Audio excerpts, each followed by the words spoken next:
Honorable Président du Sénat, Mesdames et Messieurs les membres du gouvernement, Monsieur le ministre de représentant du corps diplomatique accrédité en République démocratique du Congo, Honorable Président de l'Assemblée provinciale du Haut-Katanga, Monsieur le gouverneur du Haut-Katanga, Mesdames et Messieurs les participants et panélistes, distingués invités, Mesdames et Messieurs,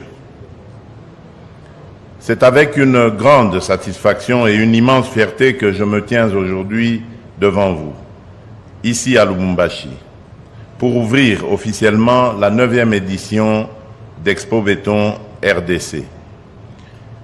Ce rendez-vous, devenu incontournable, célèbre cette année un thème d'une pertinence remarquable, les corridors sud de la R. Je tiens à saluer les organisateurs pour leur engagement à faire de cet événement un espace d'échange, de réflexion et d'innovation autour du développement de nos villes, de nos corridors et de nos zones économiques spéciales. Lubumbashi, ville emblématique et carrefour régional, est le lieu idéal pour abriter ces discussions dans ce cadre de l'Assemblée provinciale du Haut-Katanga, symbole de notre ambition de moderniser nos infrastructures et d'améliorer le cadre de vie de nos concitoyens. Mesdames et Messieurs, le développement de la République démocratique du Congo passe par un impératif, le désenclavement. Nos provinces, riches de leurs ressources humaines et naturelles, doivent être connectées les unes aux autres pour libérer leur plein potentiel. Les corridors sud, intégrés au réseau de la Communauté de développement de l'Afrique australe, la SADC, sont au cœur de cette transport. Ils sont des acteurs vitaux, des artères vitales pour l'intégration économique et culturelle, reliant nos pôles économiques aux marchés régionaux et continentaux.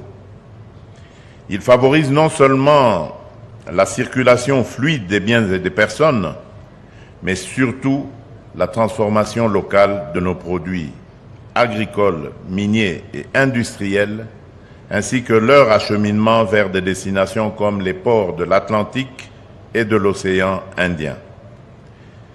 Ils attirent des investissements, stimulent la création d'emplois et ouvrent la voie à une gouvernance moderne au service de nos populations.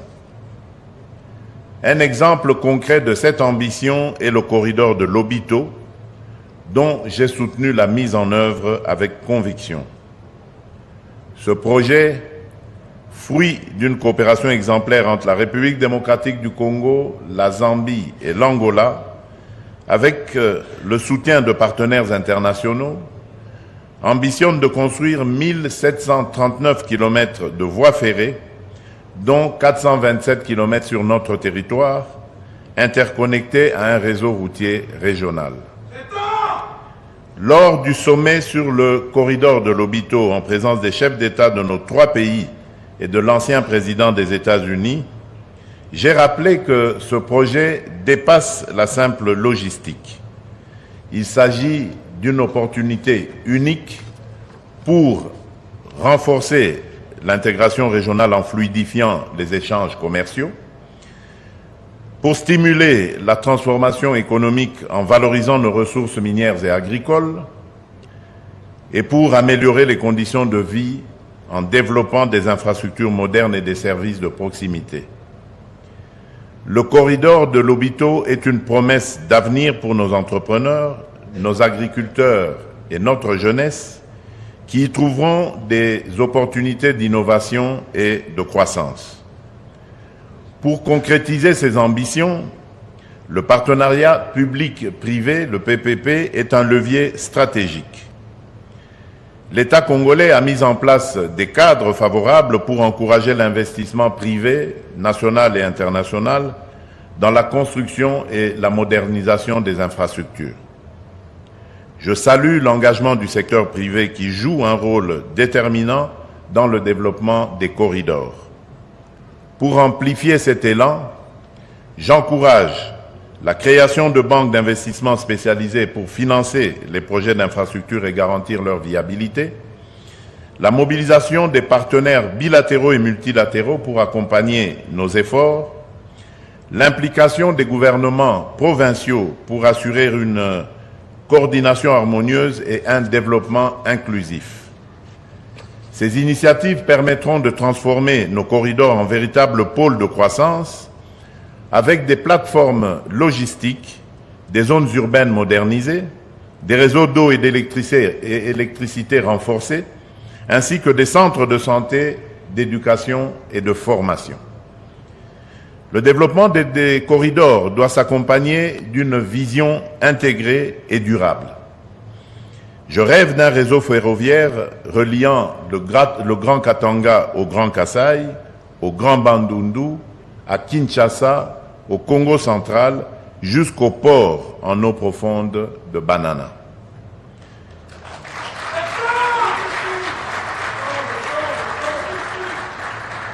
Cette colonne vertébrale sud-ouest est une priorité et ouvrira de nouvelles perspectives. Suivi rigoureux de ces initiatives, j'instruis le gouvernement, sous l'autorité de Madame la Première ministre et en étroite collaboration avec mon cabinet, de constituer un groupe de travail dédié à la coordination et au suivi des activités liées au corridor.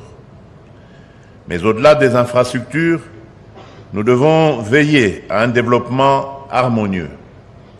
Les corridors doivent être accompagnés d'un urbanisme maîtrisé avec des zones résidentielles, commerciales et des services publics de qualité, de petites et moyennes entreprises et petites et moyennes industries pour booster l'économie locale et créer des emplois, d'une exploitation responsable de nos ressources, notamment dans les secteurs miniers et agricoles, pour garantir une chaîne de valeur profitable à nos communautés.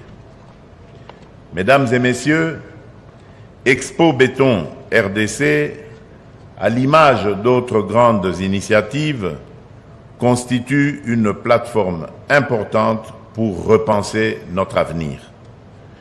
Les échanges qui s'y tiendront sur des enjeux majeurs tels que la structuration de l'exploitation minière artisanale, la valorisation de l'agriculture familiale, ainsi que l'implication active de la jeunesse et du monde scientifique, alimenteront directement la formulation de nos politiques publiques. Je m'engage personnellement à examiner les recommandations issues de cette 9e édition et à intégrer les plus pertinentes dans nos réformes sectorielles. Le Haut-Katanga, par sa dynamique économique et sa position stratégique, est à l'avant-garde de notre marche vers le progrès. Avec des infrastructures modernisées et des corridors performants, sa croissance est irréversible et celle de l'ensemble de la République démocratique du Congo le sera tout autant.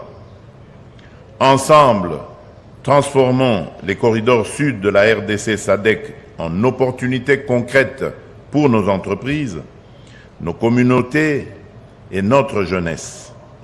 Que cette 9e édition d'Expo Béton soit un catalyseur d'idées et d'actions pour bâtir une République démocratique du Congo plus connectée, plus prospère et plus unie. Sur ce, je déclare officiellement ouverte la 9e édition d'Expo Béton RDC 2025. Que Dieu bénisse